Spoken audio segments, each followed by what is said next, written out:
todos, sed bienvenidos a la última webinar de este año organizada por nuestra sociedad, por la SUMPAR.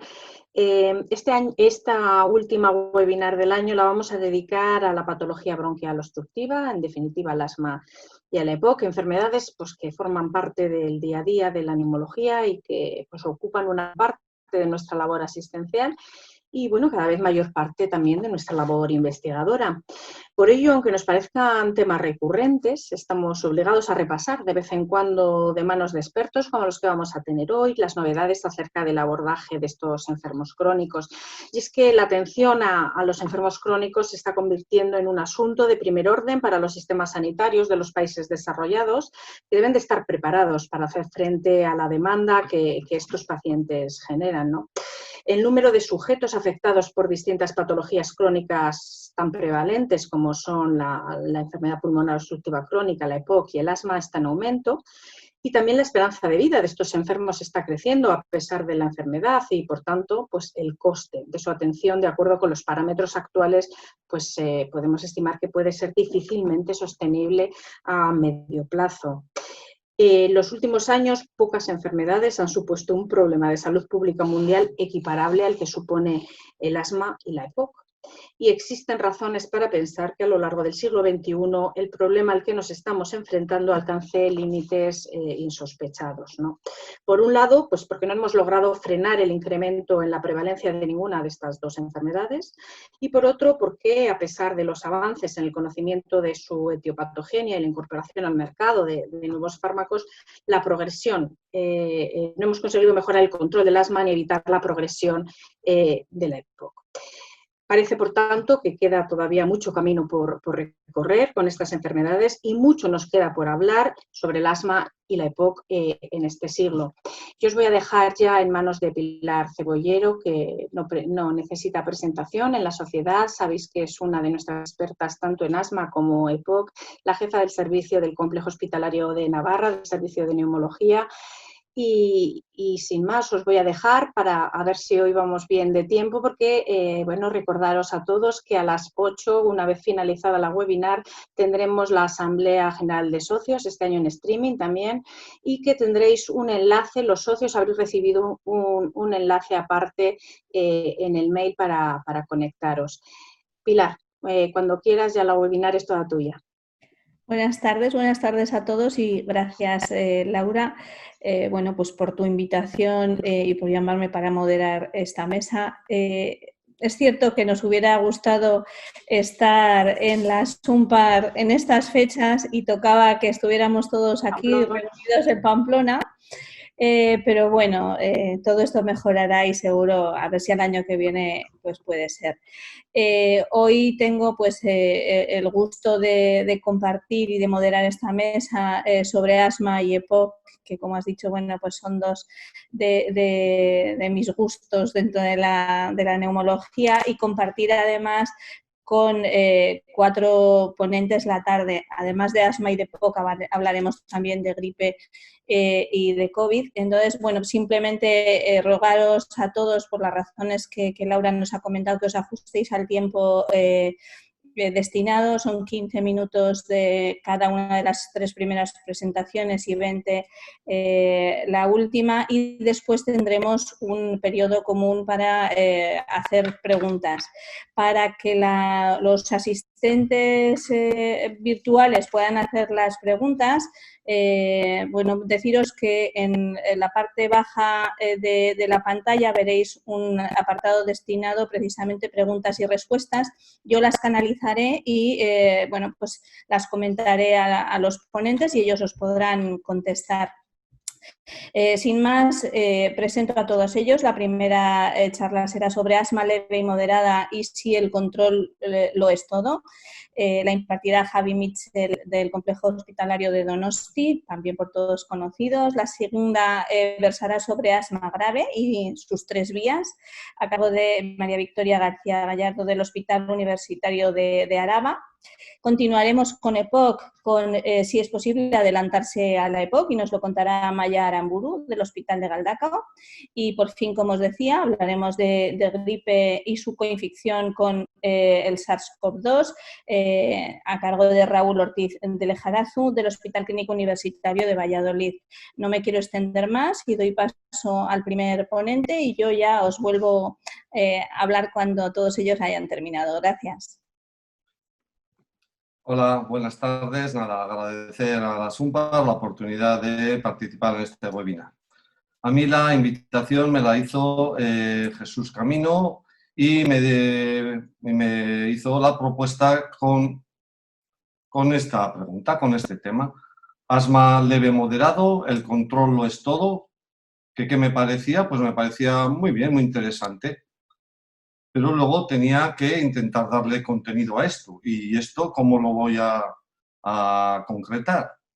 Luego, además de darme ese título, me dijo, hombre, pues céntrate pues, en efectos secundarios de los fármacos, en las exacerbaciones del asma y en el control del asma, pues el control actual quizás nos ocupa más tiempo y nos olvidamos de la importancia de considerar los efectos adversos del tratamiento, así como las exacerbaciones del asma.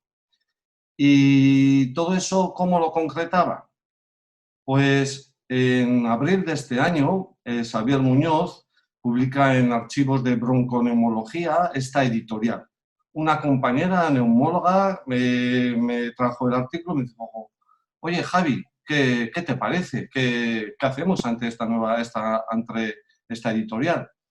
Xavier Muñoz volvía a comentarnos, es un tema recurrente en la neumología, en el asma, los efectos secundarios de los beta-adrenérgicos. Javi, recuerda que tienes que compartir la pantalla. ¡Ostras! Vale. Hop. Vale, perdón. Ya está. ¿Ahora? ¿Se oye? ¿Ahora no? No, se te oye muy bien, pero no se te ve la presentación. Compartir. Ahora. Ahora sí. Ahora.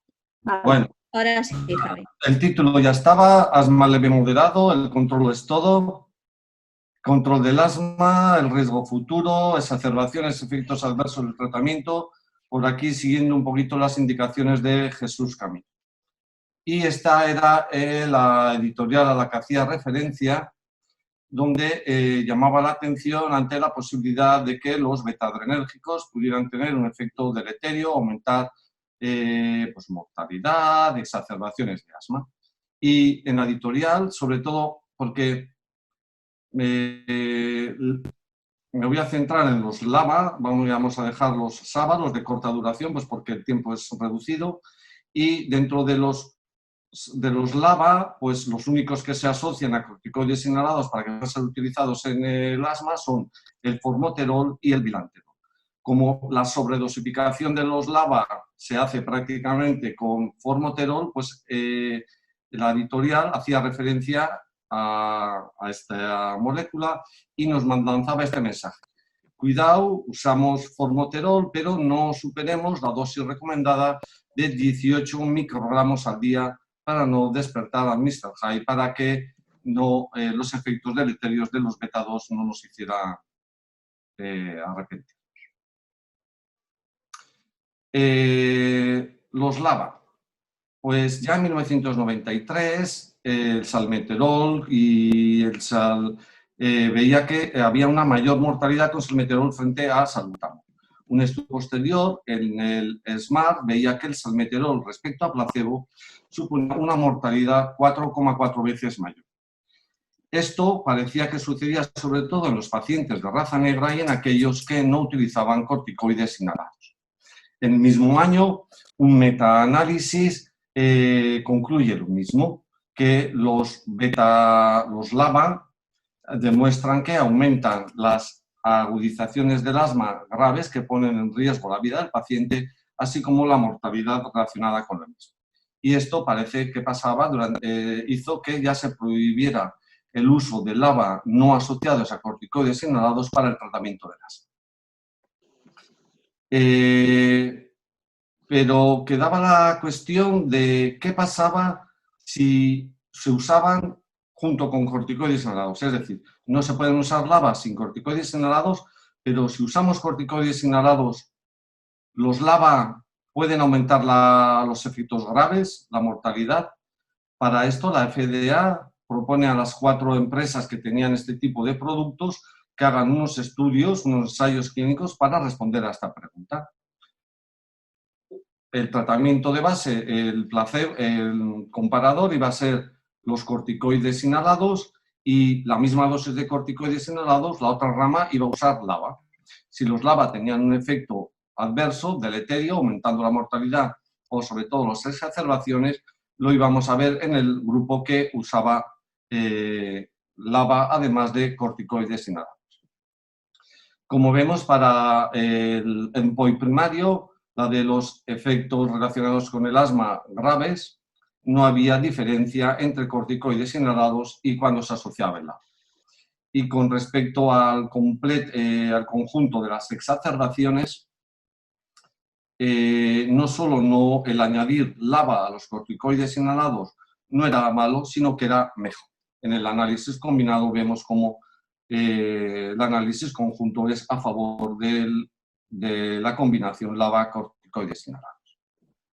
Así pues, como conclusión, podríamos decir que el uso de LABA a dosis no superiores a las recomendadas es seguro, no aumenta la mortalidad, ni los eventos muy graves asociados al asma, siempre que se usen corticoides inhalados. Pero la editorial nos decía que no hay problema en usar formoterol o LABA a las dosis recomendadas, pero no usar dosis más altas. Cuidado.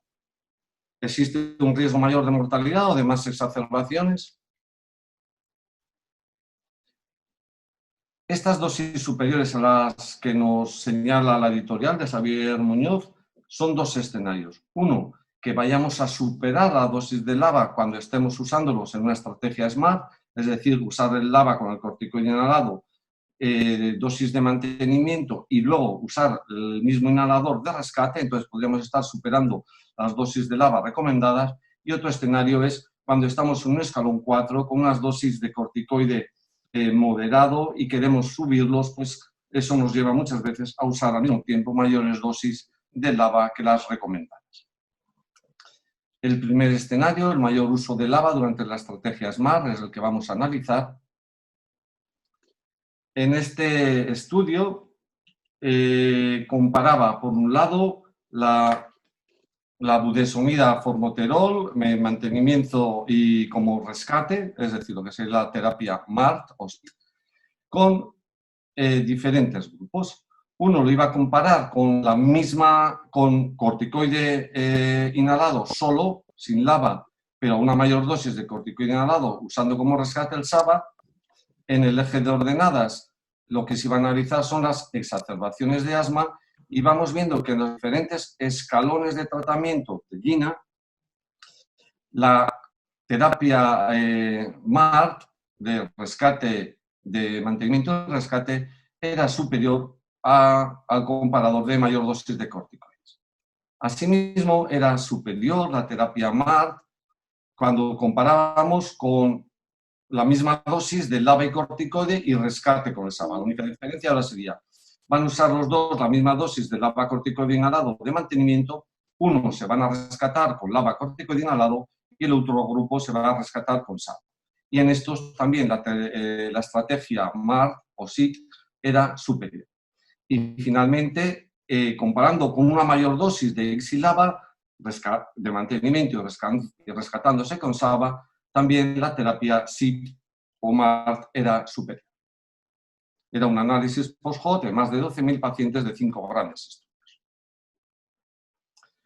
Un metaanálisis venía a decir lo mismo.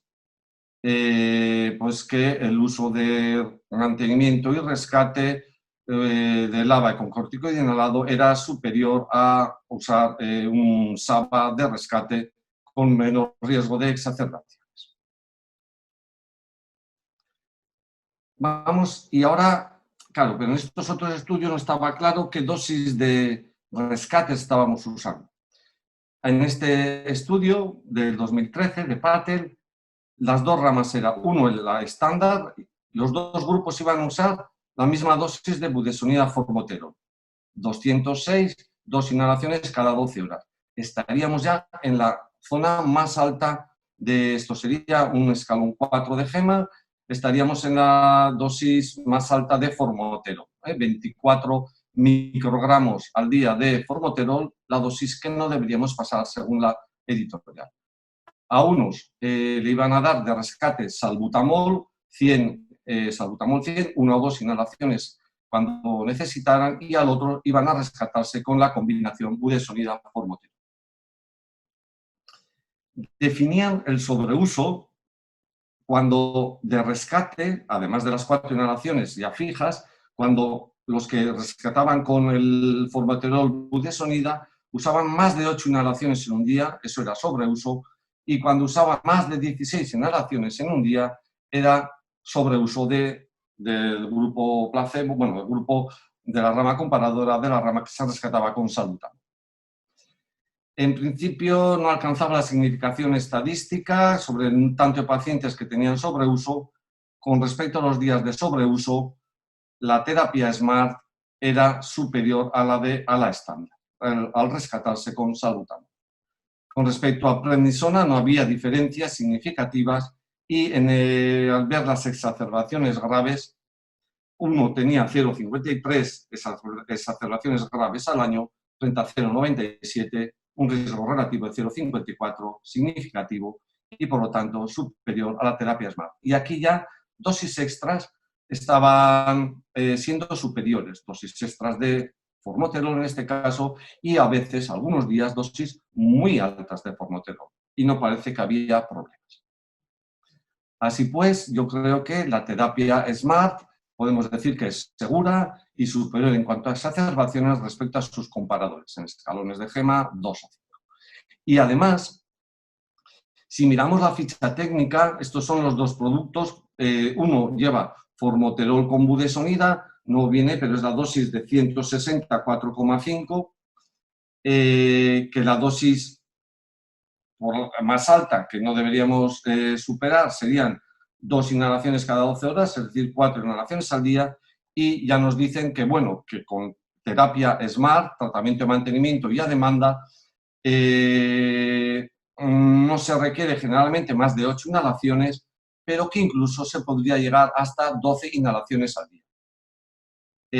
Otra forma de usar formoterol, que no es con budesonida, sino con beclometasona extra fina, también nos dan abajo para la terapia de mantenimiento y rescate con formoterol, en este caso beclometasona, un máximo de 8 inhalaciones. Pero los que usan con budesonida te dicen que algunos días puedes usar hasta 12 inhalaciones. Es decir, usar estas dosis mayores estarían cubiertas un poco con la ficha. Y el siguiente escenario. Estamos en un escalón 4 de GEMA, pues con dosis ya moderada cerca de las altas de corticoide inhalado, con dosis altas de formoterol, estamos usando del anterior inhalador 2 inhalaciones cada 12 horas, y el paciente va mal y queremos subir, queremos pasar de escalón al escalón 5. Entonces, deberíamos aumentar el corticoide inhalado, que es lo que nos diría la guía. No haría falta aumentar el LABA, pero como ya tenemos un inhalador que estamos usando, aunque no sigamos la guía, muchas veces estamos tentados y cogemos ese mismo inhalador de 2 inhalaciones cada 12 horas, lo mandamos 2 inhalaciones cada 8 horas. Y así ya estaríamos pasando la dosis de formoterol que no deberíamos pasar según la recomendación de la editorial. Entonces, usar formoterol de forma regular, no como rescate, a dosis más altas. Es importante, tiene efecto deleterio en el control del asma. Este es un estudio que compara de formoterol contra placebo. Formoterol a una dosis de 24 microgramos cada 12 horas, el doble de esta dosis que no deberíamos subir. Lo compara contra placebo y no encuentra. Todos tienen corticoide inhalado, una dosis de corticoide inhalado, y no tienen más exacerbaciones. El estudio, la desventaja es que son solo 4 semanas, no parece mucho para detectar exacerbaciones, aunque yo no sé qué tipo de pacientes se habían enrolado, en solo 4 semanas 28% o 26% de los pacientes habían exacerbaciones que requerían corticoides orales. Este es uno de los pocos artículos donde llamaban la atención con respecto al formoterol a dosis más altas. Analizaba a esta autora, Marianne Mann, 3 estudios, 2 de ellos en adultos, y aunque no de forma significativa, sí de forma numérica, el número de exacerbaciones graves en los pacientes que recibían 24 microgramos de formoterol 2 veces al día era numéricamente superior al que usaban 12 microgramos cada 12 horas. 3 casos, 4 casos en uno, ninguno en el otro, 5 casos en uno, 1 en el otro. Y en los niños la diferencia no era tan marcada. Y esto le hacía levantar la alarma sobre el peligro de usar formoterol a dosis más altas. Lo que pasa es que en estos estudios decían que estaban recibiendo algunos de terapia, tratamiento antiinflamatorio de mantenimiento, pero no te... 2 minutos. ¿Estoy ya en tiempo? Sí. Bueno, pues sigo. Entonces, en este otro, formoterol dosis más altas. El endpoint primario era hospitalizaciones por asma, o sea, eventos graves de asma, 24 microgramos 2 veces al día, no tenía más peores resultados que 12 microgramos o 2 veces al día o que placebo. Y lo mismo sucedía con respecto a las agudizaciones que requerían corticoides. Y además la ficha técnica de los dos, como tratamiento de mantenimiento, la de formoterol con budesonida te dice que puedes llegar a usar, te lo cubre la ficha técnica, 4 inhalaciones 2 veces al día, el doble de esa dosis recomendada. Recomendación que no se atreve a permitir la ficha técnica de los que usan formoterol con beclometasona estráfica. Y si tenemos miedo, pero claro, pues al final y al cabo le hacemos caso a la editorial de Xavier Muñoz, debemos evitar usar dosis tan altas de formoterol, pues parece que no hay razones para evitar, ¿no? Parece que no hay problemas, pero bueno, pues podríamos tener miedo. Y además hay que recordar que cuando ya pasamos de dosis moderadas a dosis altas de corticoides, algunos corticoides inhalados ya en esas dosis más altas, como le pasaría a la beclometasona estrafina o a la budesonida, en esas dosis más altas podría tener algún efecto sistémico expresado como la disminución de un 20% en el cortisol urinario.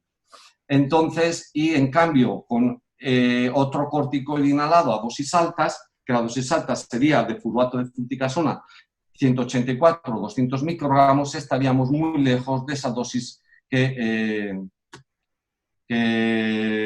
disminuye el cortisol urinario.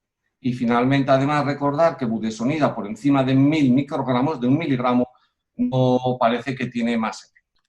Entonces, pues a la respuesta, yo creo que no hay problemas en usar formoterol a dosis más altas, aunque quizás podemos optar por otra alternativa cuando estamos en asma grave.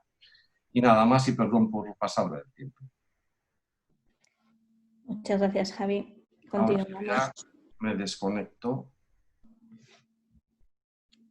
Y... ¿Continuamos con Victoria? Javi, tienes que dejar de compartir pantalla. Hay un botoncito rojo. Estás compartiendo pantalla. Compartir pantalla. Abajo, sí. A ver.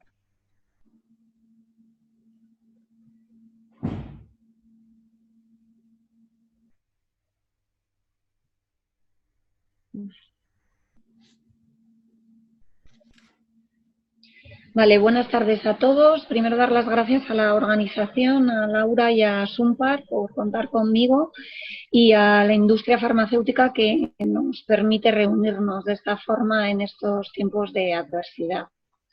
A mí me ha pasado un poco como a Javi Mitchell cuando me sugirieron el tema, consulté de hecho con Pilar a ver qué orientación le dábamos, porque yo no sabía si darle una orientación meramente fisiopatológica o comentaros también algo a raíz de la fisiopatología, del tema de cómo están los tratamientos ahora mismo en asma grave. Estos son mi declaración de conflicto de interés. Bueno, cuando pensamos todos en fisiopatología del asma, a mí lo que me viene a la cabeza es esta imagen. Y para muchos esta imagen es esto, me imagino. Entonces vamos a ver si en unas breves pinceladas conseguimos desligar ese nudo que a veces tenemos cuando estamos hablando de todos estos tratamientos que están saliendo ahora para el asma.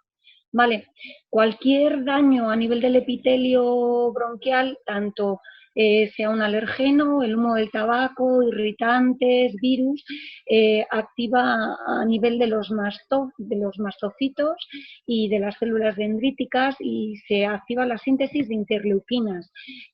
Principalmente hay una interleuquina que en este tipo de fenotipo de pacientes nos interesa mucho, de pacientes con asma graves, que es la lipoproteína tímica liposomal, que se llama TSLP.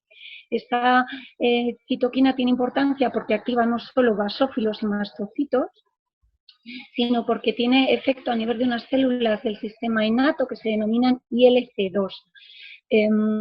En el conjunto de pacientes que vamos a denominar asma con T2 alto, la primera cascada que se activa o que la que es más rápida y más precoz en edad es la de la vía de la IgE a nivel de los linfocitos B y mediados generalmente por la exposición a alergenos.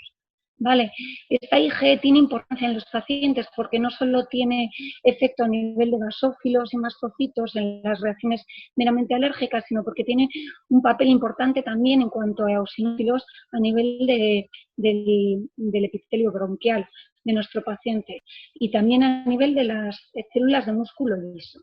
No nos podemos olvidar que este estímulo de las células innatas y LC2 activa la síntesis de interleuquina 5, y que es la misma interleuquina sintetizada por los linfocitos T2, y que esta es una interleuquina principalmente importante a nivel de migración y de presencia de eosinófilos en el epitelio de nuestros pacientes, en el esputo de nuestros pacientes asmáticos.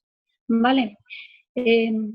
La activación no solo se limita a los T2 y a las células ILC2, sino que tenemos que echar un vistazo también a otro tipo de linfocitos, que son los T9, que sintetizan interleuquina 9 principalmente, que va a tener un papel importante también porque cronifica esta situación a nivel de eosinófilos, linfocitos T y células musculares. Como última diana terapéutica ha salido recientemente un fármaco que luego hablaremos, que se focaliza en la interleuquina 4, en los receptores de la interleuquina 4.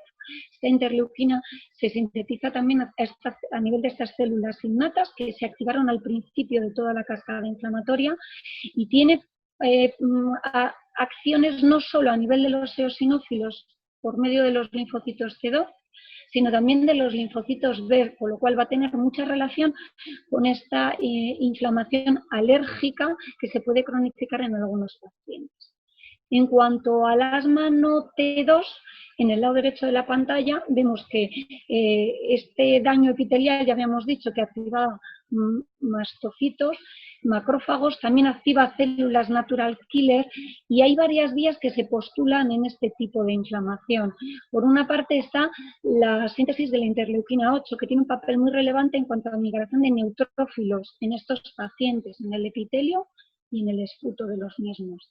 También tiene especial importancia, principalmente por sus resultados como diana terapéutica, la vía de los interferones, porque activan tanto los linfocitos T1 como los TH17. Y la interleuquina 17 se ha visto que tiene un papel importante en la neutrofilia de estos pacientes. Y por último, se está estudiando como vía fisiopatológica en estos pacientes la de la interleuquina 1 beta. Y aquí se ha visto que hay un subtipo de célula innata, que es la ILC3, que se ha visto que tiene un papel importante en un subtipo específico de pacientes neutrofílicos. Y después de esto, resumir que no solo hablamos de fisiopatología a nivel de laboratorio y de interleuquinas, sino que sí que se ha visto que haciendo un estudio por clúster de nuestros pacientes, en el asma de inicio temprano, que tiene un papel, la T2 alta, una inflamación T2 alta, principalmente alérgica, es en la que la IgE, por eso utiliza el mismo código de colores que antes, parece que tiene un papel más relevante.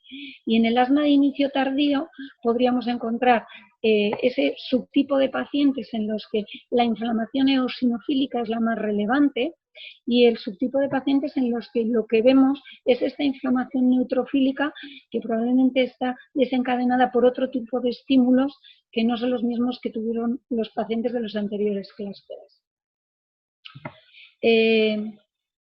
Para resumir, estaríamos hablando del asma alérgico, que todos conocemos, IgE mediado, en el que no nos podemos olvidar que no todo es IgE, que son pacientes que también sintetizan interleuquina 4, que activa la inflamación eosinofílica de estos pacientes, que tienen interleuquina 9, que también activa la inflamación eosinofílica de nuestros pacientes, y que son pacientes que a lo mejor en un estadio inicial tenía un papel muy relevante solo la IgE, pero que después puede cobrar más relevancia en estos pacientes el papel de la eosinofilia.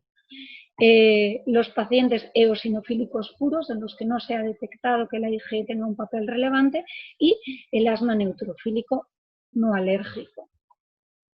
Espero que después de esto el nudo de carreteras de antes se nos haya quedado un poquito más recto, aunque siga con alguna curva. ¿Y por qué digo esto? Porque cuando tenemos que hablar de opciones terapéuticas, volvemos a tener que pensar en la fisiopatología de nuestros pacientes. De los primeros fármacos anticuerpos monoclonales que se desarrollaron para este tipo de pacientes con asma grave, mal controlado, en el que todos los tratamientos que teníamos a nuestro alcance no funcionaban y que se estaban haciendo corticodependientes, fue el omalizumab. Lleva más de 10 años en el mercado, tiene un papel como anticuerpo monoclonal frente a la IgE. Posteriormente salieron los fármacos anti-IL-5 y antirreceptor de la IL-5 que englobaban este núcleo que está ahí en medio entre la T2 alta y la no T2 claramente, que son fármacos que bloquean y que paralizan esta inflamación eosinofílica tan importante que tienen nuestros pacientes. Recientemente se ha comercializado en España ya un fármaco que lo que bloquea es la interleuquina 4, es un fármaco antirreceptor de la interleuquina 4 con actividad frente no solo a la interleuquina 4 sino también la interleuquina. Lo he puesto en ese lado porque tenemos que entender que es un subtipo de pacientes en los que no solo tiene un papel la eosinofilia, sino también tiene un papel importante probablemente la inflamación atópica de estos pacientes.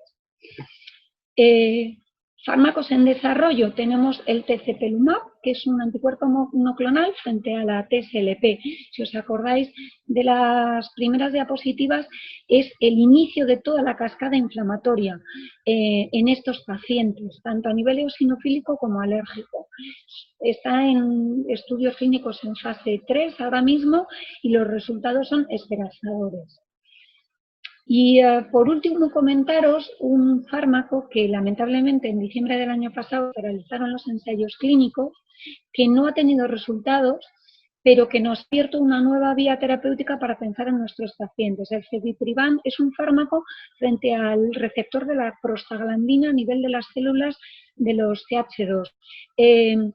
Ha puesto en relevancia el papel de la prostaglandina en esta inflamación de nuestros pacientes, aunque los ensayos clínicos se hayan suspendido, primero porque hubo problemas a nivel cardiológico, que luego se desconcluyeron y demás, y luego porque no han tenido los resultados esperados en cuanto a control de exacerbaciones y demás. Para resumir, ¿qué es lo que tenemos en el mercado ahora? Tenemos el fármaco anti-IgE, que es el omalizumab, para la inflamación alérgica pura, con relevancia clínica, los fármacos anti-IL-5 y el dupilumab, que es el fármaco antirreceptor de la IL-4. En desarrollo, el tezepelumab, que parece que tiene unos resultados esperanzadores, y el ceviprivan, que se nos ha parado. Pero si veis en esta revisión de principios del año pasado, tenemos muchas dianas terapéuticas que están en estudio ahora mismo y que, aunque no se han establecido todavía ensayos clínicos con ellas, se están mirando con resultados esperanzadores. Con todo este follo de fármacos, todos en el mismo lado de la pantalla, si os habéis dado cuenta, desde hace un par de años se intentaron establecer como una especie de criterios a nivel de biomarcadores que estuvieran asequibles para intentar saber qué tipo de nuestros pacientes iba a beneficiar más de las opciones terapéuticas que ahora teníamos. En el 2018 se desarrolló este esquema en el que, bueno, pues sigue el mismo sistema de clúster que habíamos dicho, inicio precoz, inicio tardío, y en función de los niveles de eosinófilos y de los niveles de IgE. Más tarde, en 2019, desde el grupo de alergólogos de la Sociedad Española de Alergología, se dictó este protocolo en el que, pues a mí personalmente me resulta un poco farragoso de ver, por eso he puesto el código de colores de nuevo. Pero yo creo que sí que entendemos a golpe de vista que tenemos 3 opciones terapéuticas en el asma T2, que para el eosinofílico puro, en el que la relevancia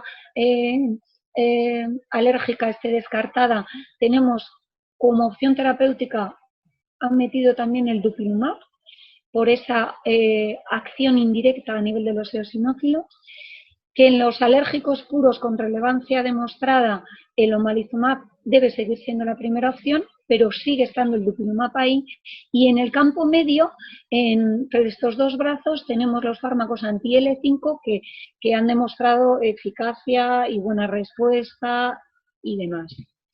Este último protocolo está en prensa, se publicará a principios del año que viene. Lo ha realizado el Comité de Asma de la Sociedad Española de Alergología, del que soy miembro, y se ha realizado mediante un estudio Delphi, viendo un poco qué actitud teníamos todos los componentes a la hora de elegir nuestros fármacos.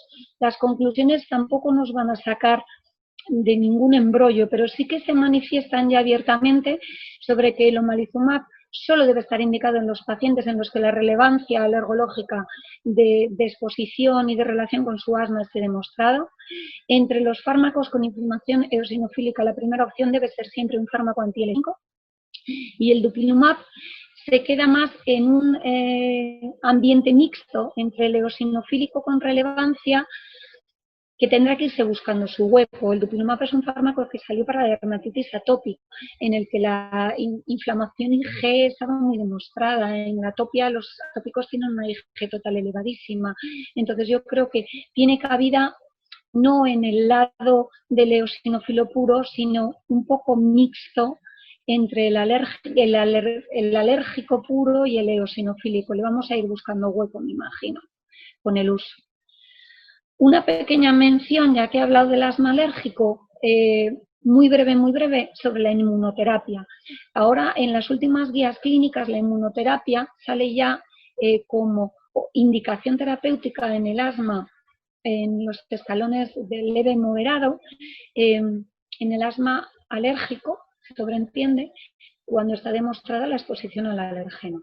La inmunoterapia tiene acciones demostradas ya a nivel fisiopatológico del asma, tiene acciones a nivel de los linfocitos B, disminuyendo la síntesis de IgE específica y activando la síntesis de IL-10, que tiene un papel importante en la inflamación de estos pacientes, en la no inflamación de estos pacientes, a nivel de los linfocitos T, a nivel de los monocitos, y tiene la inmunoterapia ha demostrado también un papel importante en la disminución de la presencia de eosinófilos en la inflamación de la vía aérea de pacientes alérgicos.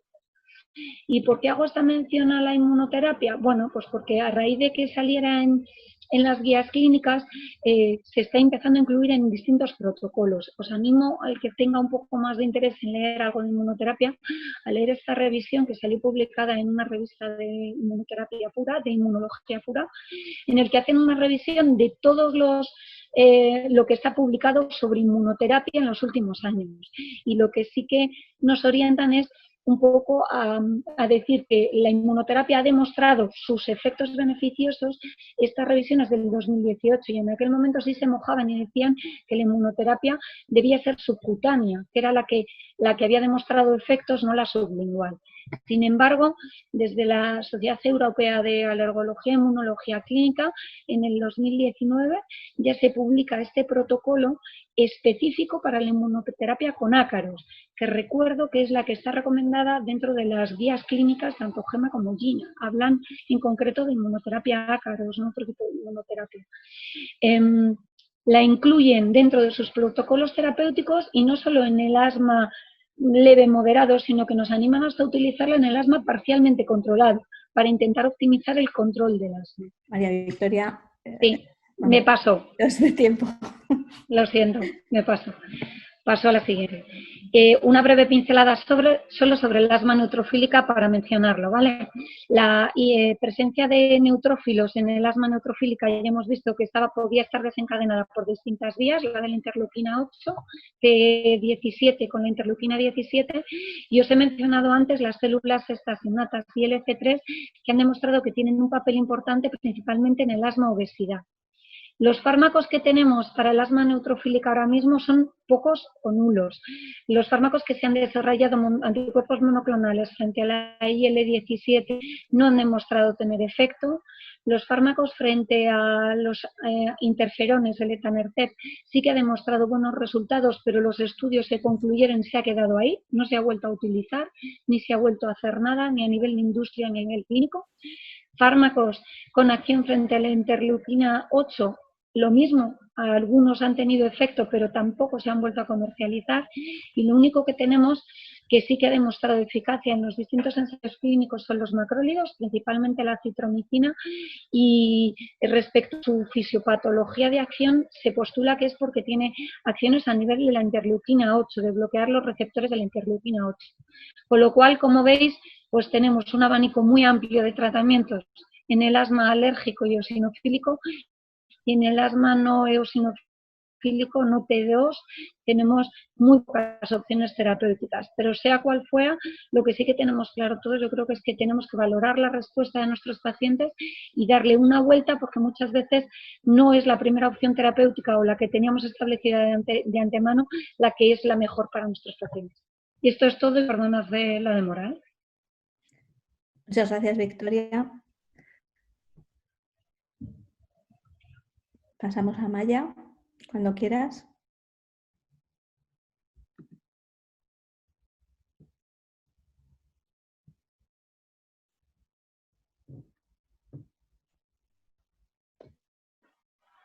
Hola a todos. Creo que ahora sí, ¿no? Ahora se ve bien, ¿no? Bueno, en primer lugar, agradecer a la SUNPAR y a GSK el haberme invitado y el permitirnos que nos sigamos juntando, aunque sea de forma virtual y no podamos estar en Pamplona.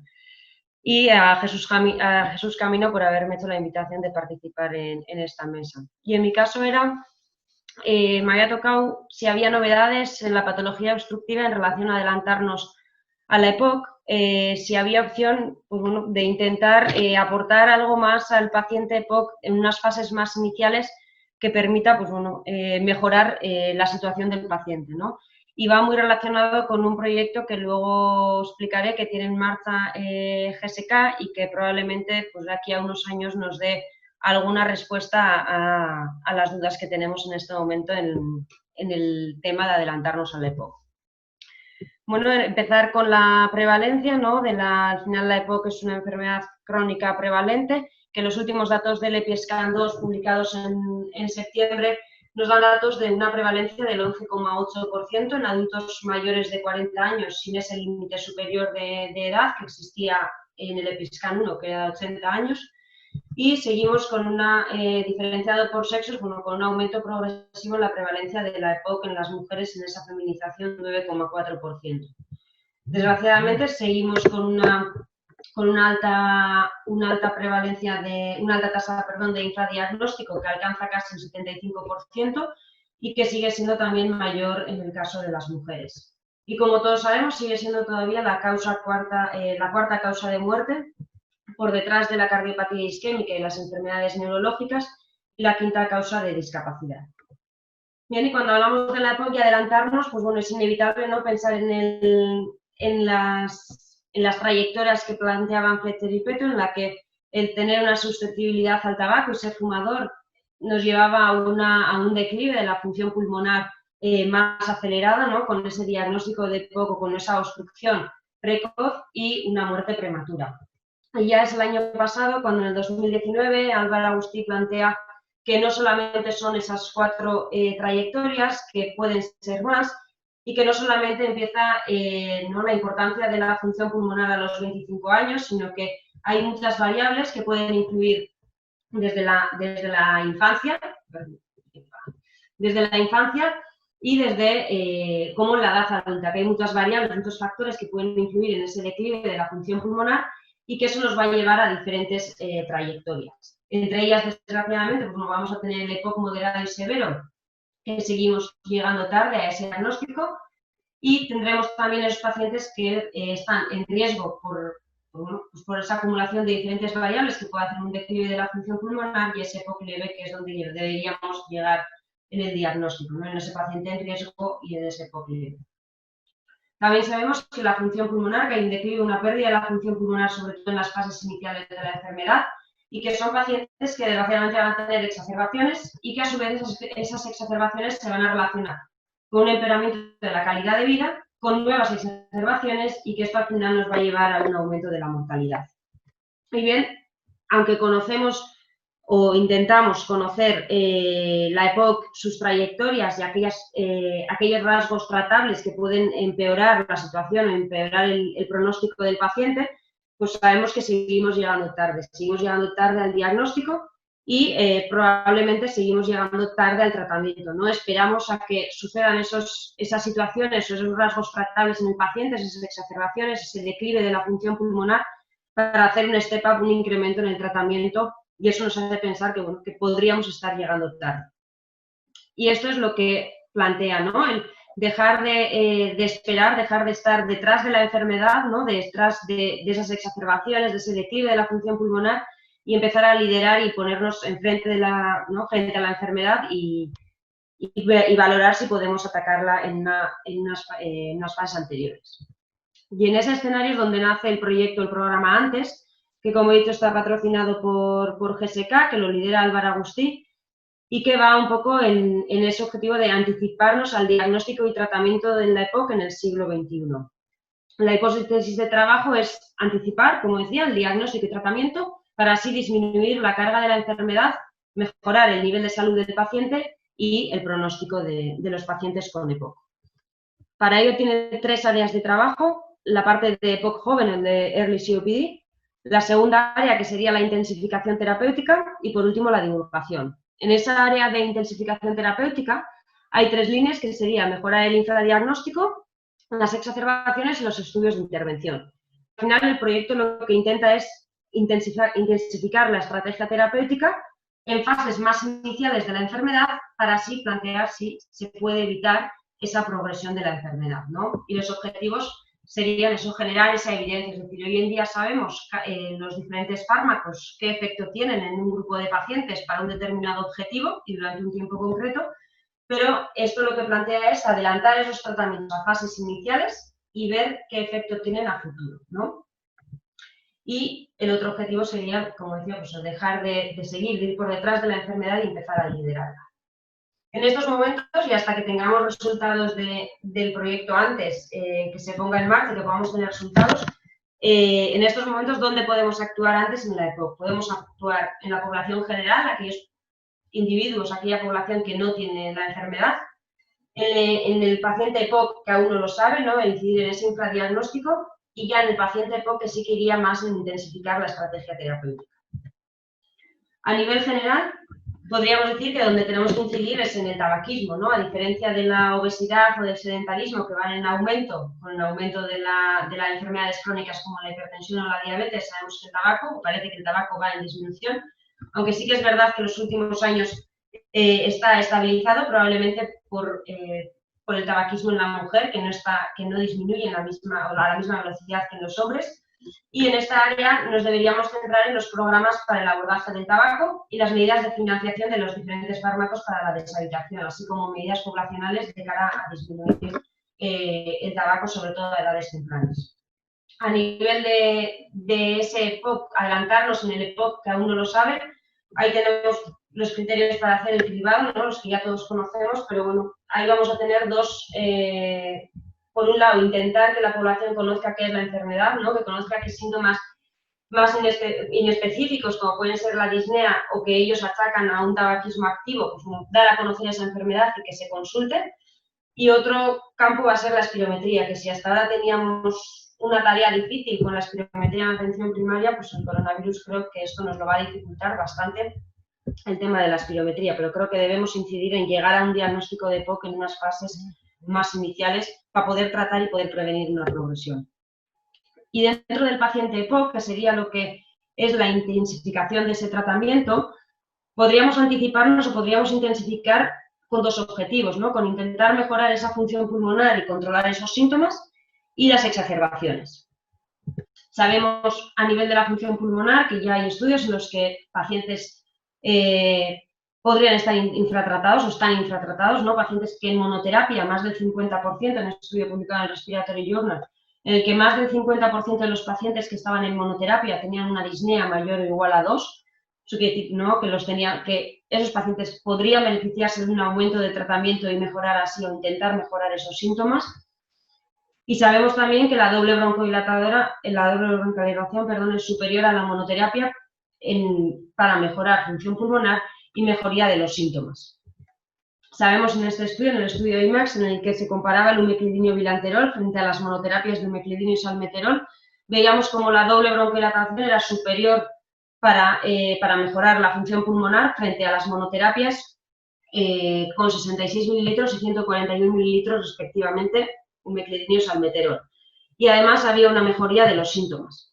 Sí que es verdad que en la mejora de los síntomas se relacionó si esto podía estar relacionado con que eran pacientes muy sintomáticos, tenían un CAT de media al inicio del estudio de 20, y es por esto que hicieron un subanálisis que está pendiente de publicar, en el que separaban a los pacientes dependiendo un poco del CAT inicial que tenían. Y se ve que donde mayor beneficio tenía la doble broncodilatación era sobre todo en esos pacientes que tenían un CAT al inicio entre 10 y 20. Por lo tanto, sabemos, y ya está demostrado, que la doble broncodilatación mejora la función pulmonar y mejora los síntomas, y parece que no hay un aumento de los efectos secundarios. Pero sí queda un poco, y eso va a ser lo que el programa antes nos pueda ayudar a definir si esa mejora se traduce, que vemos en los estudios, se traduce en una mejora en la evolución de los pacientes si la iniciamos en una situación, en una fase precoz. Y algo similar va a ocurrir con las exacerbaciones, es decir, sabemos que las exacerbaciones empeoran la calidad de vida.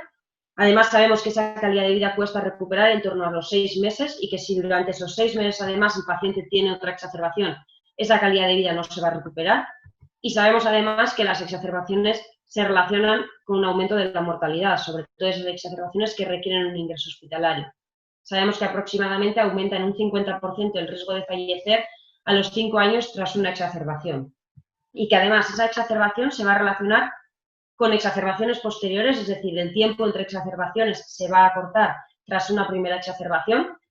Y aunque sabemos todo eso, que aumentan, es decir, que la exacerbación empeora la calidad de vida, aumenta el riesgo aumenta la mortalidad y aumenta el riesgo de exacerbaciones futuras, no lo vemos o no nos da tanto miedo, ¿no?, como una cardiopatía isquémica como el infarto, ¿no? Al final, cuando miramos la mortalidad a medio plazo, a los 90 días, la cardiopatía isquémica tiene una mortalidad de un 4 por 2,2%, mientras que la EPOC tiene un 11,3%.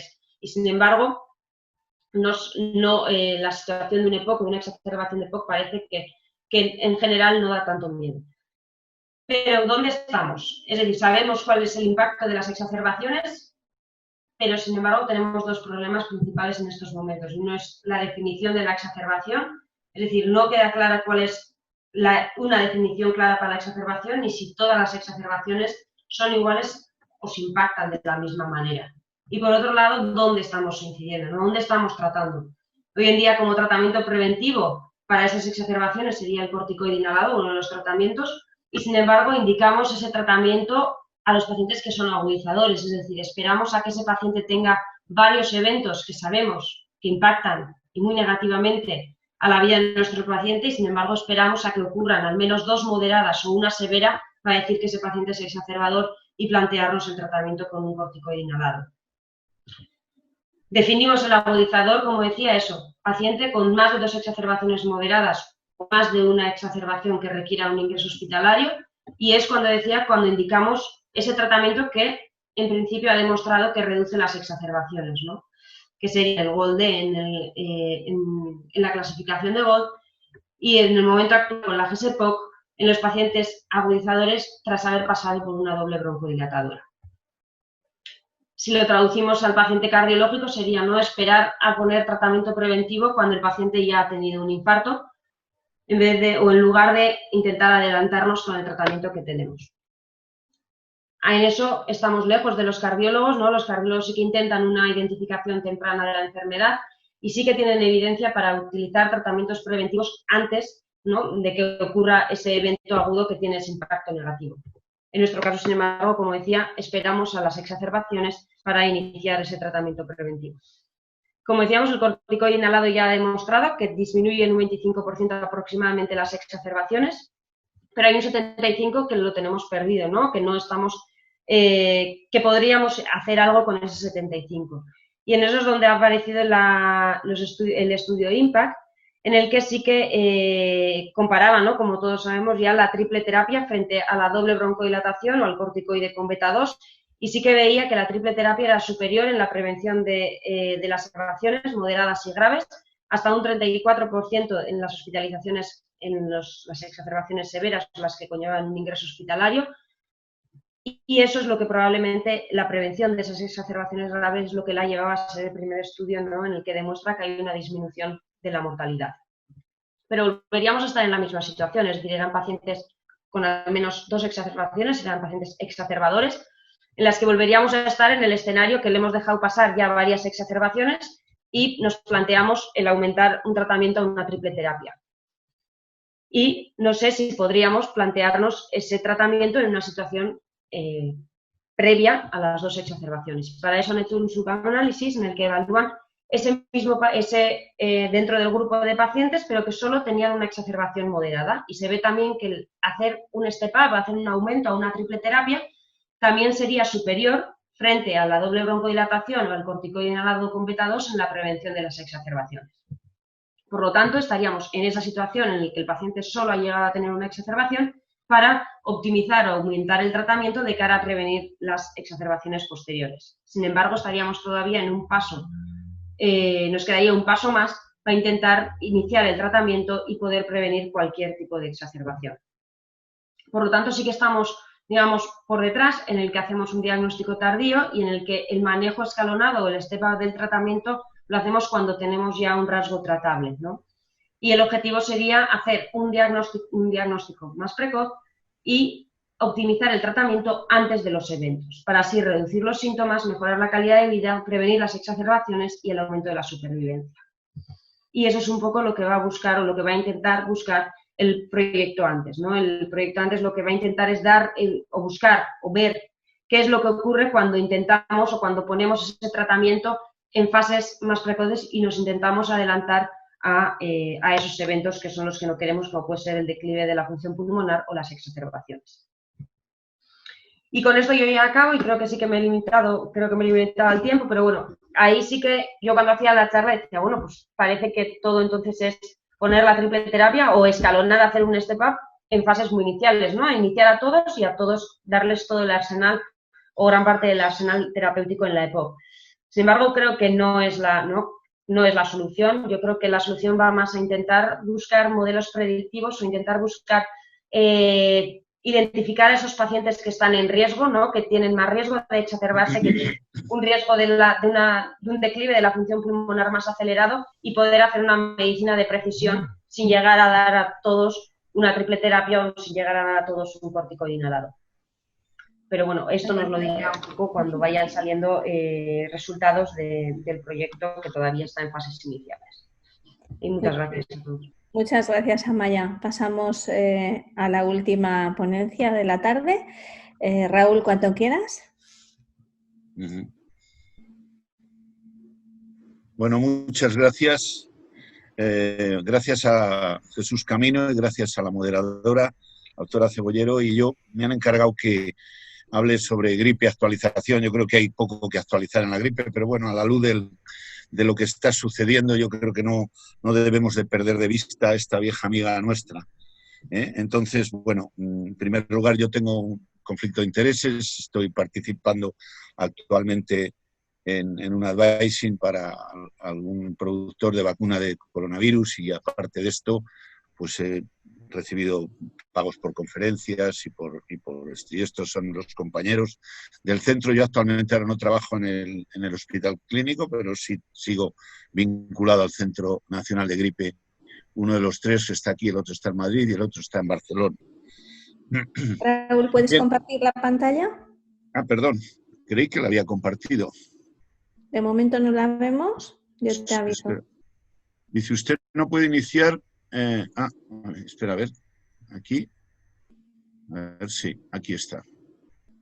Compartir. Bueno, este era el título. Y luego, bueno, pues este es mi conflicto de intereses y donde está realmente situado el centro. Y, como había dicho, el guión que voy a repasar es el horizonte que dibuja estos dos virus, las coinfecciones, las repercusiones sanitarias a nivel individual y colectiva y, por supuesto, y más hoy, después de ayer, la noticia de Pfizer de ese anuncio de la vacuna y de la efectividad de la vacuna, pues también comentaremos algo. Bueno, la gripe en realidad es una enfermedad que desafía anualmente a la especie humana. Y todo el mundo sabe que hay en estos momentos circulando y que son tan responsables de unas epidemias como otras, pues virus del subtipo H3, del subtipo H1 y 2 linajes B, que son bastante diferentes y que no dan inmunidad unos a los otros. Y aquí esta es una imagen de una publicación nuestra del virus de la gripe donde se observa que el genoma es segmentado, es un RNA de polaridad negativa segmentado. Y realmente hay cosas que todavía no conocemos, a pesar de que es una enfermedad muy antigua, que modifican el curso clínico y sobre todo la característica más importante a lo largo de más de 40 años de estudiar la gripe, parece una perogrullada, pero es que es imprevisible en todo.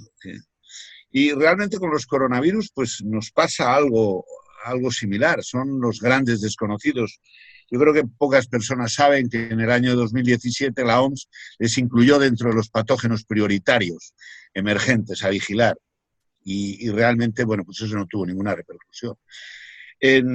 Desde hace tiempo hay 7 coronavirus que han infectado a los seres humanos, uno de los cuales ha desaparecido, que fue el del SARS, que apareció en 2003. Hay 4 endémicos que nos infectan desde hace siglos, 2 epidémicos, uno de ellos desaparecido y otro que la verdad es que tiene una existencia algo penosa porque consigue hacer brotes de bastante gravedad, pero no consigue establecer una descendencia y un linaje estable de transmisión entre humanos, a Dios gracias, ¿no?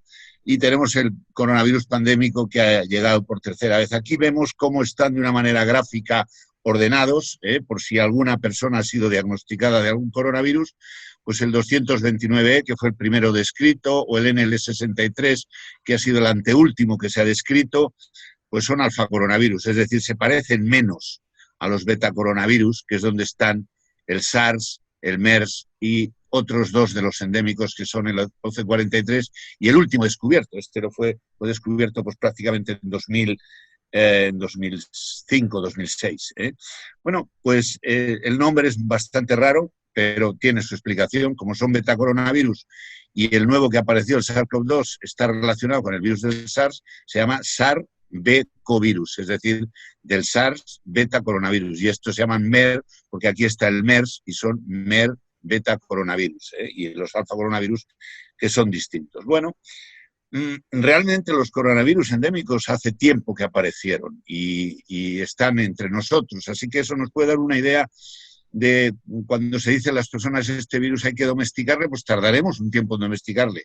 Yo espero que con la ayuda de las vacunas mucho menos, pero por ejemplo uno de los que se describieron primero, 229E, pues se cita aproximadamente como hace unos 200 años que apareció por estudios filogenéticos.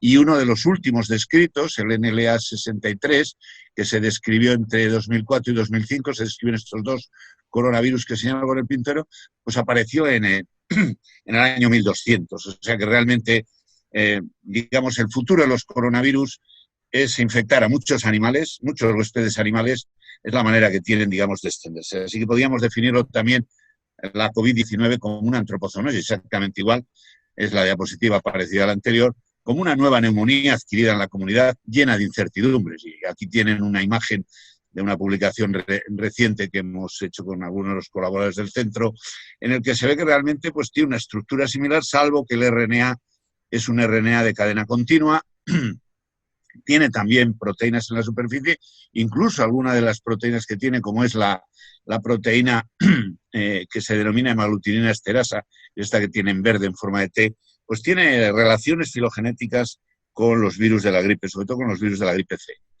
Bueno, el virus, desde que ha aparecido con nosotros, ha hecho mutaciones, y alguna de esas mutaciones pues todavía no han tenido un importante impacto en el curso de la pandemia, pero podrían hacerlo, hay que saberlo.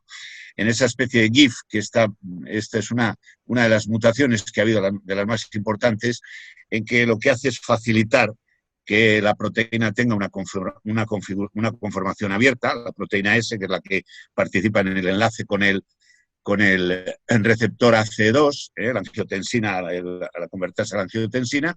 Pero bueno, un trabajo reciente, todavía pendiente de revisar por pares, pues parece que esa mutación que ha hecho el virus, que le permite replicarse con algo más de facilidad y entrar mejor, pues sin embargo le hace más susceptible a la neutralización, porque probablemente la apertura de esta molécula permite exhibir los epítopos de neutralización mucho más fácilmente. Así que lo comido por lo servido. Una de esa mutación se vio rápidamente que sustituyó, siguiendo un principio darwiniano, que es el de mayor adaptabilidad, mayor difusión, y se impone el virus mutado al salvaje. Y aquí vemos lo que ocurría en marzo, que realmente, digamos, aparece esa mutación en azul en Europa, y paulatinamente a lo largo de todo el mes de marzo va difundiendo, y ahora realmente no voy a poner una diapositiva, pero según el informe del GSAID son las cepas más prevalentes. ¿Qué tienen en común estas cepas mutadas? Pues que, digamos, replican mucho más virus y por lo tanto pues excretan más y difunden más, pero no tienen relación con mayor patogenicidad, gracias a Dios, ni con mayor virulencia. Y tampoco han cambiado las dianas esenciales de las vacunas, que esa es la gran noticia. Entonces, por dibujar un poco el escenario, muy rápidamente, pues los factores sociales que hacen presión social sobre el virus, pues lo único que hacen es enlentecer, dificultar al virus la transmisión, que no es poco, porque cuanto menos se transmita, menos ocasiones tiene de adaptarse y más difícil se lo ponemos. Pero realmente la presión biológica, lo que va a hacer presión biológica sobre el virus, pues va a ser el tener una respuesta inmune del nuevo huésped. Ahora el virus está viviendo una luna de miel biológica en los humanos y lo que se trata es de que no haya esa luna de miel. Una vacunación mayoritaria pues puede hacer que las interacciones virus-huésped sean más difíciles, y eso puede, dependiendo del tipo de inmunidad que tengamos, que sea protectora o que sea a la vez protectora y esterilizante, es decir, que evite el que haya portadores, pues podríamos tener o bien una estacionalización del virus o bien, es menos probable desde la perspectiva actual, una extinción biológica como ocurrió con el SARS. Y bueno, pues la respuesta inmune va a tener un papel importante, porque si es transitoria y corta, menos de un año, pues el virus va a tender a persistir y se estacionalizará como lo han hecho sus primos endémicos. Pero si es protectora y es esterilizante y dura, pongamos un límite inferior, más de 3 años, pues el virus o muta para seguir infectando, cosa que lo tiene difícil. Me extendería mucho para decir por qué lo tiene difícil que mute este virus, pero si a alguien le interesa lo puede preguntar, o desaparecería después de años. Así que la primera conclusión de este seminario es que en el futuro coexistirán los virus de la gripe y el SARS-CoV-2, y ese escenario, lo tengamos este invierno o no lo tengamos, van a estar. Yo soy de los que opino ahora, a pesar de haber opinado, tener ciertas esperanzas en el principio de que podía desaparecer, ahora lo veo realmente muy asentado. Así que mientras estamos hablando, pues realmente tenemos que volver al presente y, como dicen los anglosajones, winter is coming. Y el invierno, cuando llega, pues llega normalmente con una serie de viriasis respiratorias, virus respiratorio sincitial, que toda la audiencia que es mucho más especializada que yo en esto, aunque llevo mucho tiempo en los virus respiratorios, lo conoce mejor que yo. Pero realmente ha habido una excepción, y como todo el mundo sabe, porque se ha tenido mucha amplitud de divulgación en los medios, la gripe en el hemisferio sur durante la pandemia de COVID, pues prácticamente no ha existido. Y la gráfica, perdónenme que les guíe con el puntero, la gráfica del 2020 es esta que corre en el eje de abscisas aquí, y aquí exactamente igual en Sudáfrica, y aquí en Chile es esta que va aquí abajo, mientras que las otras de 2019, 2017, 2018 son estas que ven aquí. ¿Qué quiere decir esto?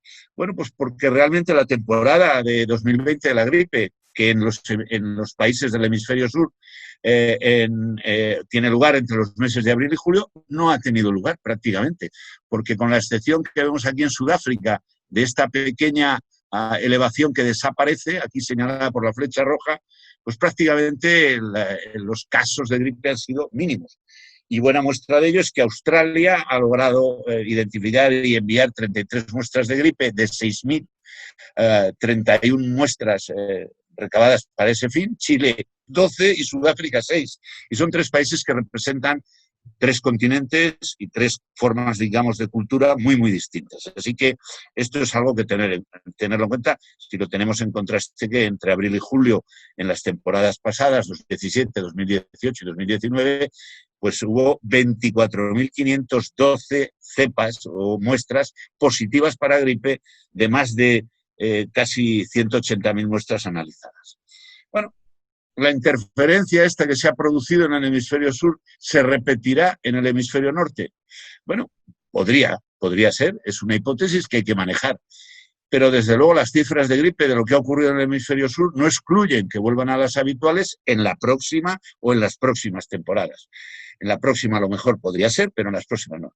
¿Cuáles son los caveats? Pues ahí vienen. Efecto de las medidas de mitigación individuales, todo lo que estamos haciendo para evitar la COVID-19 sirve en gran medida para la gripe y además apoyado por una gran vacunación. El único caveat es que realmente todos esos países que he mencionado, Chile, Australia y Sudáfrica, estaban esperando la primera onda de coronavirus y sus expertos habían visto que se les podía avecinar no una onda, sino 2 a la vez, como si fueran las rebajas de las enfermedades infecciosas o de las epidemias invernales, ¿no? Y ellos estaban esperando y por eso quizá las medidas que se tomaron fueron mucho mayores porque creían que iban a tener virus. Aquí quizás ha habido, bueno, pues lo hemos visto todos, un relajamiento en toda Europa en el verano. El virus ha seguido entre nosotros difundiendo hasta adquirir un número notable, es el que estamos luchando ahora con él. Y bueno, el virus de la gripe probablemente podría no coincidir por este fenómeno que está en negrita, la interferencia viral, pero realmente es algo que tenemos que estar contemplándolo al menos como una posibilidad. ¿Por qué? Bueno, pues porque como se ha dicho en muchos sitios, eso podría constituir la tormenta perfecta, perfect storm, que sería la unión de la pandemia de COVID y sobre ese fondo pandémico de COVID con mayor o menor alteración, porque cambiarán los brotes de COVID, el futuro de los brotes de COVID va a ser cada vez más en mosaico, más en donde se descuide la vigilancia, habrá un aumento de casos, más la epidemia de gripe estacional, que esta tiene carácter más global, y sumado, digamos, a lo que son las enfermedades típicas de los países ricos, de los países civilizados, con renta per cápita alta, que son la obesidad, la diabetes, las enfermedades cardíacas y la hipertensión, que son todas enfermedades que lesionan el endotelio de una forma crónica y, por lo tanto, son un factor de gravedad para esta enfermedad, como todo el mundo conoce. Y bueno, yo estoy muy orgulloso y muy ilusionado de poder hablar a esta sociedad, porque realmente nadie, como los médicos y los compañeros, los colegas de esta sociedad, entienden la posible sinergia de factores patogénicos entre la gripe y el COVID. Nuestro grupo pues publicó distintas cosas en distintas revistas sobre lo que era la relación entre la tormenta de citoquinas que se producía en la gripe A, una pandemia que fue prácticamente, bueno, ni comparable ni con esta, ni logaritmos de distancia, pero había casos entre jóvenes, más casos entre jóvenes, porque la mayoría de las personas mayores tenían una respuesta heterotípica por haber pasado la gripe, probablemente gripes H1 cuando era joven y quedó un imprinting. Pero realmente hay algunos que se plantean si el padecimiento previo de la enfermedad similar a gripe es un caballo de Troya potencial para la COVID-19. Y realmente esto se basa en que realmente tanto los virus de la gripe como los coronavirus utilizan similares aproximaciones para controlar las respuestas de estimulación de interferón y de otras citoquinas, y por lo tanto, a lo mejor en algunos de los casos podría potenciarse, digamos, o facilitarse de alguna manera la infección de gripe, facilitaría la infección de COVID. Realmente hay algunas de las interleuquinas, como la IL-17 o la IL-10, o el interferón alfa, que nuestro grupo y otros grupos en España y en el extranjero han visto que están elevadas y que juegan un papel importante en la gripe grave, igual que se han visto que lo juegan en la COVID-19. Pero lo que es más intrigante es que hay algunas evidencias, una es esta pequeña carta publicada por autores norteamericanos, pero a partir de los datos de Italia, que hay una débil evidencia, que probablemente con muchos sesgos, de una asociación entre una elevada toma o una elevada administración de vacuna de gripe y una menor tasa de mortalidad por COVID en Italia. Y sobre todo, bueno, pues se está demostrado en algunos estudios cómo algunos virus, como los rinovirus y la gripe, pues sufren fenómenos de interferencia. Es decir, que cuando un virus infecta a una persona, hay un periodo, digamos, de refractariedad seguido por el cual esa persona no se puede o no se infecta por otros virus. Hay una interferencia inespecífica y hay otra interferencia específica como esta que mencionan en este trabajo, que es relativamente reciente, hecho a partir de muestras y de casos de 2016 y 2017. Y luego este trabajo está pendiente de revisión por pares en MERSIF, que lo he traído aquí porque conozco a alguno de los autores, especialmente al profesor Bruno Lina, de la Universidad de Lyon, que es el director del Centro Nacional de Gripe de Lyon, uno de los 146 centros que vigilan la gripe, y para mí es una persona, bueno, pues que tiene... Y realmente lo que ellos juegan con la hipótesis de que la gripe puede hacer una regulación al alza de los receptores ACE2 y podría el padecimiento de la gripe facilitar digamos, la difusión de SARS-CoV-2. De todas maneras, es una posibilidad que está relacionada con el estudio que mencioné anterior y también con fenómenos que serían, digamos, en vez de interferencia, de facilitación positiva.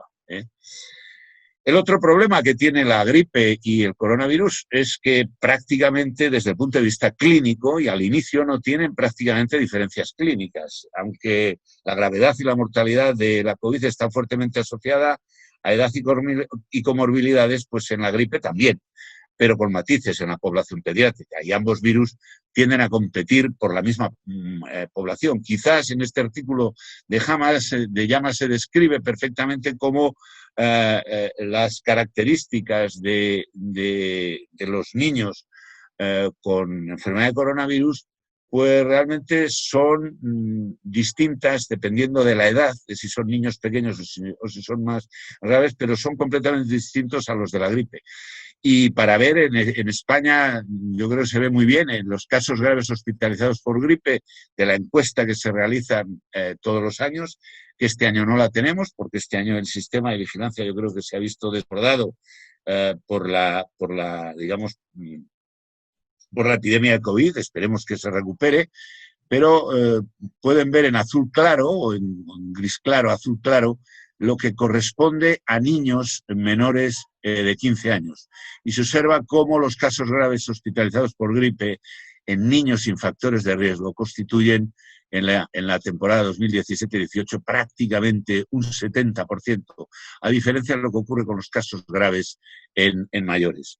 Y si vemos el año 2018-19, esto lo podríamos repetir todos los años, pues vemos que ese porcentaje de los niños que tienen patología grave por gripe sin tener factores de riesgo sigue siendo importante y sigue siendo constante. Bueno, así que cada año la mayoría de hospitalizaciones por gripe en adultos ocurren por enfermedad crónica, por diabetes mellitus o por enfermedad pulmonar crónica. Y esto realmente es una diferencia, digamos, que hay que tener en cuenta a la hora de valorar.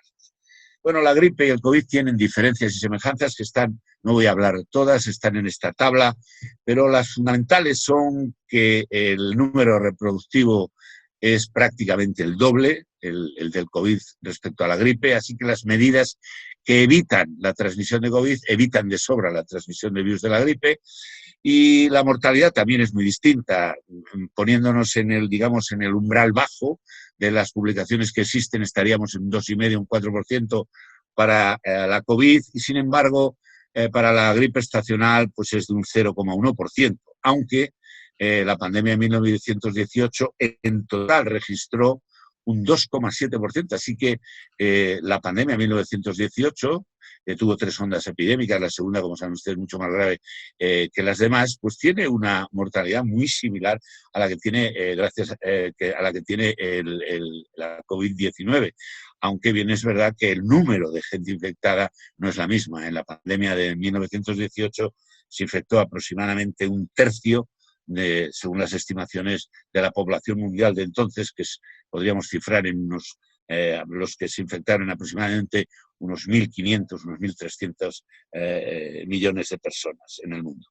Y la otra cosa que es importante es que frente al SARS-CoV-2, de momento en profilaxis no tenemos nada, y en terapia, bueno, pues más que además de la sintomática y la de la coagulación antiinflamatoria, pues tenemos la dexametasona y el remdesivir, y en cambio en el virus de la gripe, además del zanamivir, tenemos el oseltamivir, el peramivir, que es intravenoso y hospitalario, y el baloxavir, que es de aplicación única.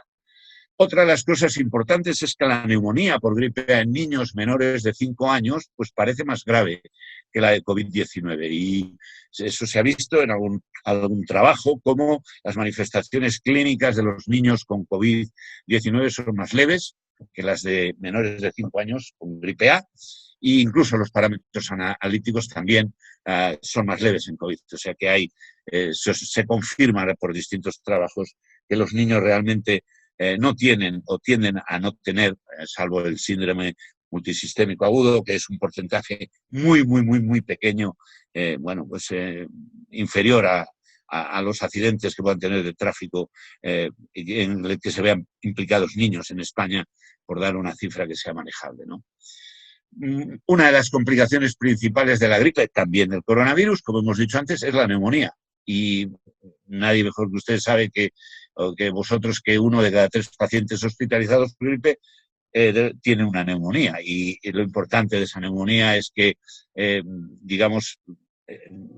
aumenta la mortalidad y la cifra entre el 5 y un 11%, y multiplicándola por 2 el riesgo de muerte, ¿no? De tal manera que la OMS, incluso hablando de los niños, ¿no?, aparte de las comorbilidades y los mayores, pues estima que más de 2 millones de niños menores de 5 años mueren de neumonía en todo el mundo, ¿no? Esto son cifras de 2004. 2 minutos, Raúl. Sí, vale. Con el envejecimiento de la población, pues realmente lo que tenemos es que las enfermedades crónicas están en aumento. Este es un trabajo que presentó el grupo RISE y se ve cómo realmente, bueno, pues a medida que van avanzando las temporadas, son 8 temporadas, las últimas, pues vemos que está aumentando, y la edad media también. Y, bueno, las coinfecciones dobles plantean 2 problemas. Uno, el de la gravedad, que no tenemos una evidencia clara de mayor gravedad, y otra, que es importante porque puede ser que una de las infecciones, por ejemplo la gripe, interfiera para el diagnóstico virológico de SARS-CoV-2, como demostró el primer papel publicado, el primer paper de coinfección.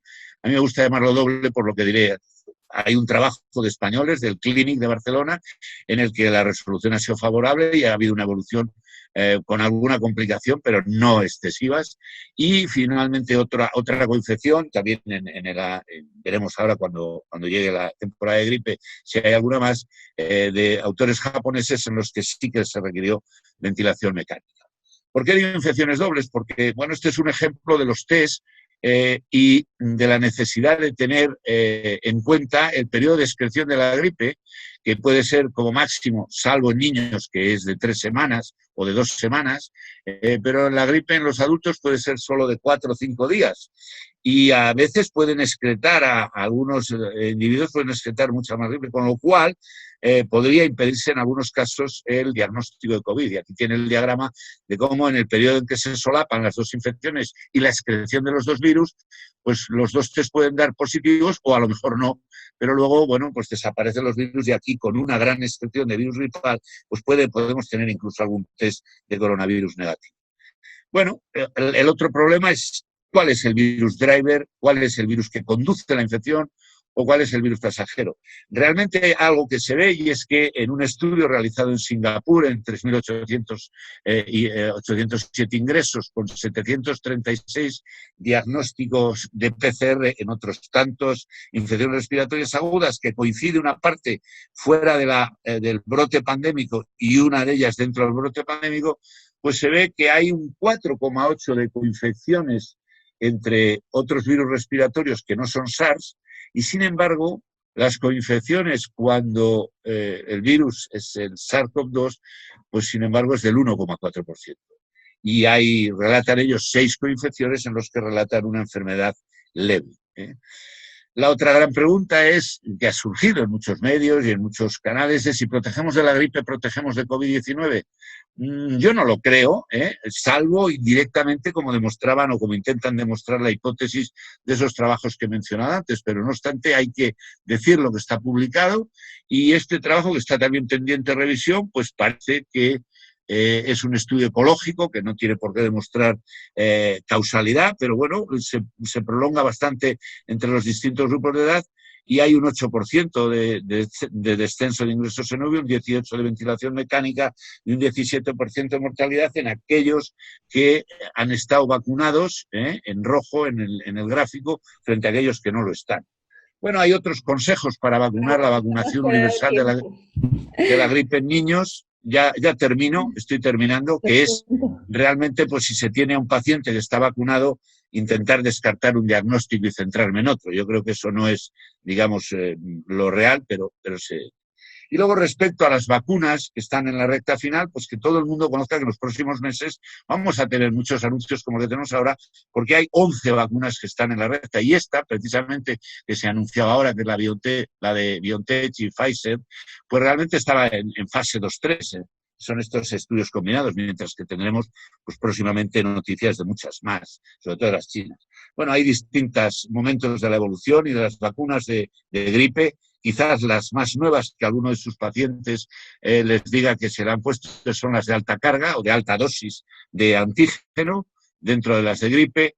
Y realmente la novedad de este año es que los hipertensos no están excluidos como población que no haya que vacunar de gripe, por lo tanto se pueden incluir.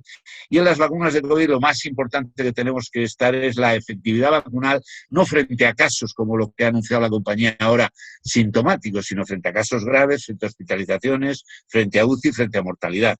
Y hay que tener en cuenta que probablemente no serán vacunas esterilizantes y, por tanto, pues dependerá de la duración de la protección, la existencia de revacunaciones y, por lo tanto, el panorama sanitario pues no cambiará lentamente. Bueno, la otra cosa que está en la mente de todos es la pregunta, que parece que se hace ahora con un descaro tremendo.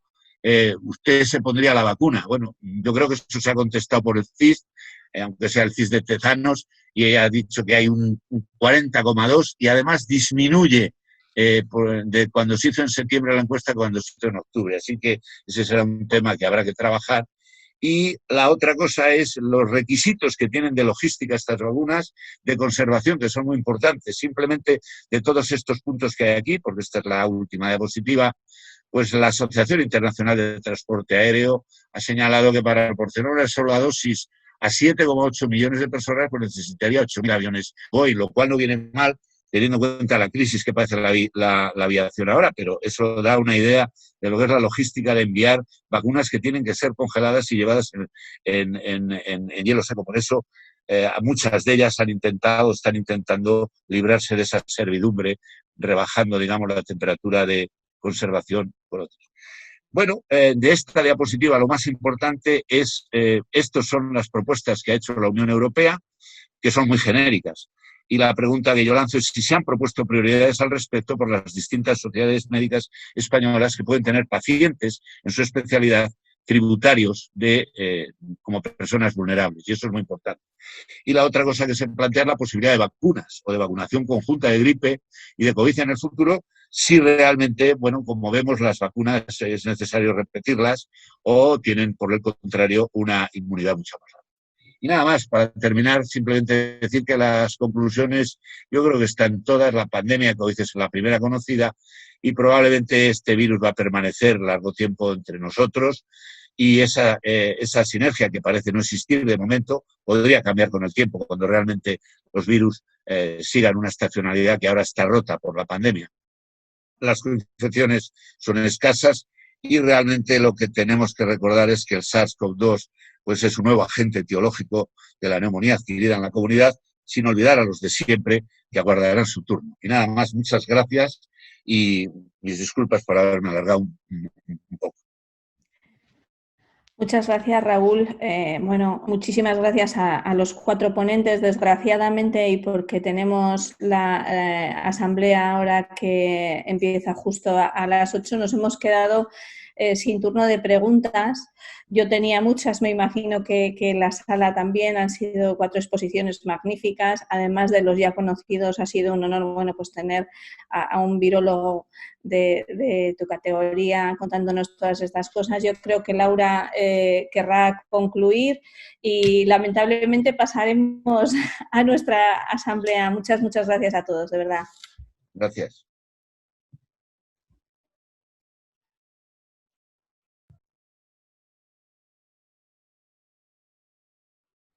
Ahora, sí, que ha sido un placer escucharlos a todos. Una pena que nos hayamos alargado, ya contábamos con ello un poco, que se nos iba a alargar. Nos hemos quedado sin turno de preguntas. Agradecemos al Laboratorio GSK habernos patrocinado esta webinar que nos ha resultado tan interesante y recordaros a todos los socios que estáis conectados que ahora tenemos la asamblea de socios para la que tenemos un enlace aparte y que habréis recibido todos en el mail que figura en la sociedad. Así que nos desconectamos de este chat y nos volvemos a conectar con el otro link, ¿vale? Nos vemos todos en los socios en 3 minutos, ¿vale? Venga.